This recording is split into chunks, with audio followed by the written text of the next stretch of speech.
CM साहेब, तुम्ही महाराष्ट्र सुधारण्याचा विचार करताय, चांगला गोष्ट आहे. पण तुम्ही महाराष्ट्र सुधारण्याच्या आधी जर तुमचं जे अधिकार आहे, गव्हर्नमेंट डिपार्टमेंटमध्ये जे मोठे मोठे अधिकार बसले आहेत, त्यांना जरा तुम्ही सुधारा. जर ते सुधारले ना तर ऑटोमॅटिक महाराष्ट्र सुधारणार. जेवढा खाता आहे तुमचा, पोलीस असू दे, बीएमसी असू दे, सर्वांमध्ये सर्वात जास्त करप्शन आणि चोरी ह्याच डिपार्टमेंटमध्ये होतो, जो डायरेक्ट रिलेटेड पब्लिकशी असतात. म्हणून ते पब्लिक जास्त परेशान होतात ह्या डिपार्टमेंटमध्ये. काल मी गेलो होतो येस वॉर्डमध्ये, असिस्टंट कमिशनरकडे माझा फर्स्ट अपील होता.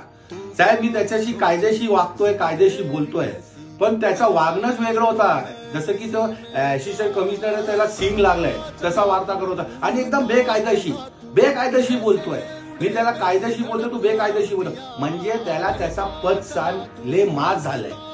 ज्या कुटुंबाचा अधिकारी किंवा कुटुंब प्रमुख आपण ज्याला म्हणतो, जर तोच चोर असेल, तोच करप्ट असेल, तर त्याचा मुलगा काय करणार? चोरीच करणार ना. तसंच हा असिस्टंट कमिशनर चोर आहे, करप्ट आहे, मग खालचा येई जेई प्रत्येक डिपार्टमेंटमध्ये चोरच निघणार ना.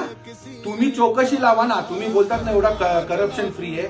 मी तुम्हाला चॅलेंज देतो सीएम साहेब, तुम्ही एसवॉर्डचा सर्व अधिकारी लोकांचा चौकशी लावा.